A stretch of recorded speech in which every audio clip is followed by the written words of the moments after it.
अस्सलाम वालेकुम दोस्तों। उम्मीद है आप सब ठीक होंगे, मैं भी ठीक हूँ। बस आज आपके साथ कुछ इन्फॉर्मेशन शेयर करना चाह रहा था। पिछले कुछ सालों में पाकिस्तान से बहुत सारे लोगों ने इमिग्रेट किया, बहुत सारे डिफरेंट मुल्कों में, और उसकी मेन वजह अनएम्प्लॉयमेंट, मेन वजह कि वो अपनी फैमिली की शायद नीड्स पूरी नहीं कर पा रहे, और यहाँ पे जो सैलरी वगैरह पाकिस्तान में मिल रही है उससे उनके एक्सपेंसेस कवर नहीं हो रहे। तो अपनी लिविंग को बेहतर करने के लिए, अपनी फैमिली के लिए लोगों ने इमिग्रेट किया है पिछले कुछ सालों में। इमिग्रेशन तो खैर हमेशा से ही चल रही थी, लेकिन पिछले कुछ सालों से इंक्रीज़ हो गई, और पिछले 1-2 सालों में बहुत ज़्यादा देखी गई। उसकी कुछ पॉलिटिकल रीजंस भी हैं, और जिसमें लोगों ने कहा कि शायद पाकिस्तान में इतनी अपॉर्चुनिटीज़ नहीं।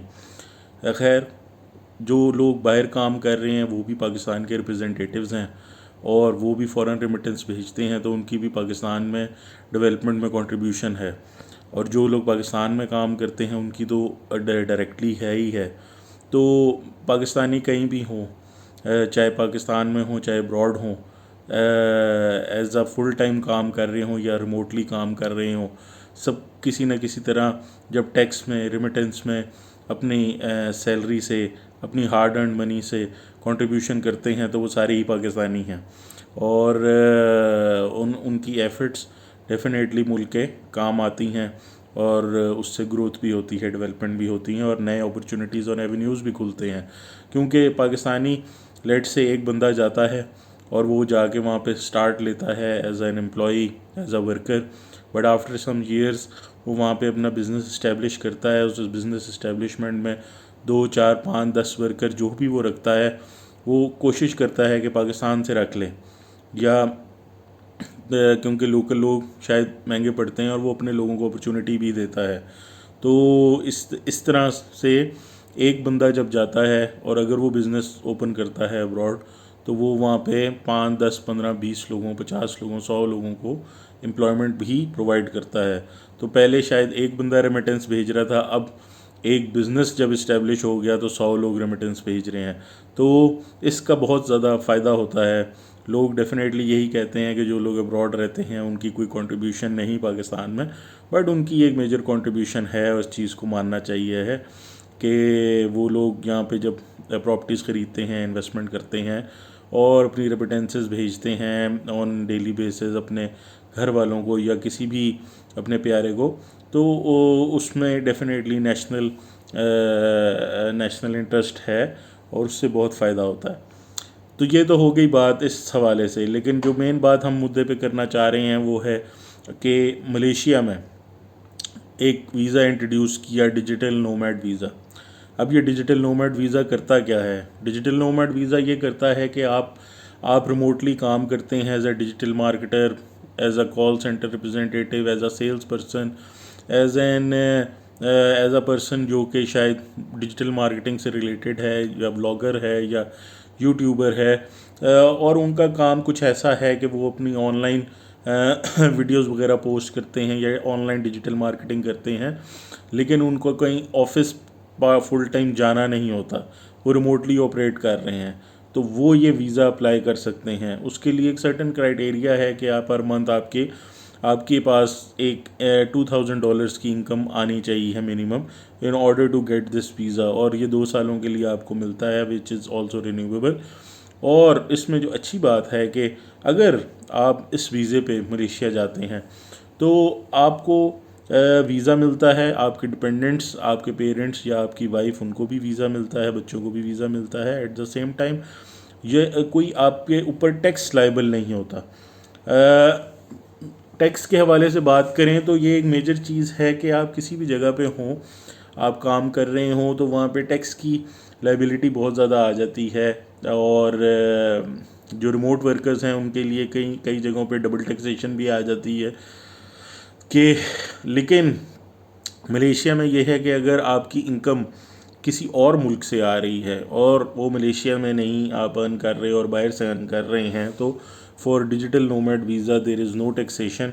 आपको कोई टैक्स नहीं देना पड़ेगा, आप वहाँ पे रह सकते हैं, एंजॉय कर सकते हैं, अपनी फैमिली के साथ गुजर बसर कर सकते हैं, और $2,000 जो है वो समवेयर अराउंड 8 to 9,000 आपके रिंगिट बन जाएंगे, और जो कि एक अच्छी अमाउंट है जिसमें कि आप अपना गुजारा वहाँ कर सकते हैं। और अगर सिंगल बंदा हो तो वो तो बहुत ही लग्जरी लाइफ गुजार सकता है मलेशिया में इन पैसों में। तो जो चीज़ें शायद जहाँ आप अफोर्ड ना कर पाएँ पाकिस्तान में या किसी और मुल्क में, तो वहाँ पे आप कर सकते हैं। पिछले कुछ सालों में लोगों ने ये रिलोकेशंस की हैं। कुछ लोग इंडोनेशिया में ट्रैवल करते हैं, कुछ लोग किसी और मुल्क में ट्रैवल करते हैं, डिपेंडिंग अपॉन देयर प्रेफरेंसेस, कि उनकी प्रेफरेंस क्या है, उनका इंटरेस्ट क्या है। और इसी के थ्रू अगर आप देखें कि मलेशिया एक ट्रैवलिंग डेस्टिनेशन है, एक सेंट्रल जगह है। वहाँ से हर डायमेंशन में फ़्लाइट्स भी जाती हैं, चाहे वो यूरोप हो, ऑस्ट्रेलिया हो, या यूके यूएस हो, या इवन एशियन कंट्रीज़ हों।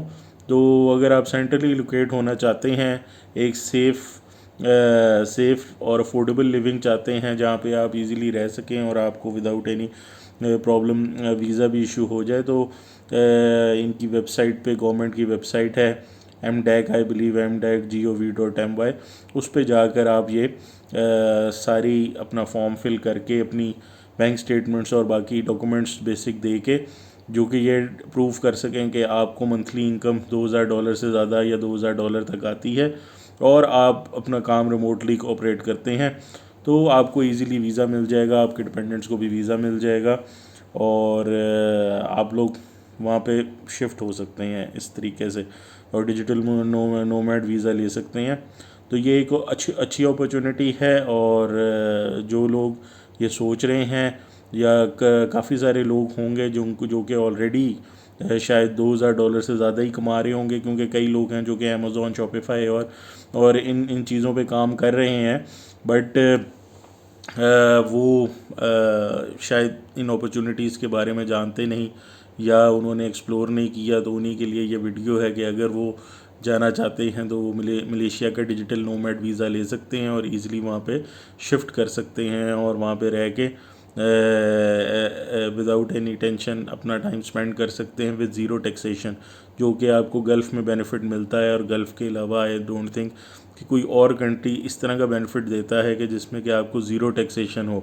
आपको कुछ ना कुछ टैक्सेशन देनी ही पड़ती है अपनी रेमिटेंस में, या जो आपको फ़ॉरेन फंडिंग आती है। तो यही आज की डिटेल्स थी। वीडियो पसंद आई तो लाइक करें, फॉलो करें, शेयर करें, सब्सक्राइब करें, और कमेंट्स में अगर आपके कोई सवालात हों तो please do let me know. Thank you very much. जज़ाकल्लाह खैर।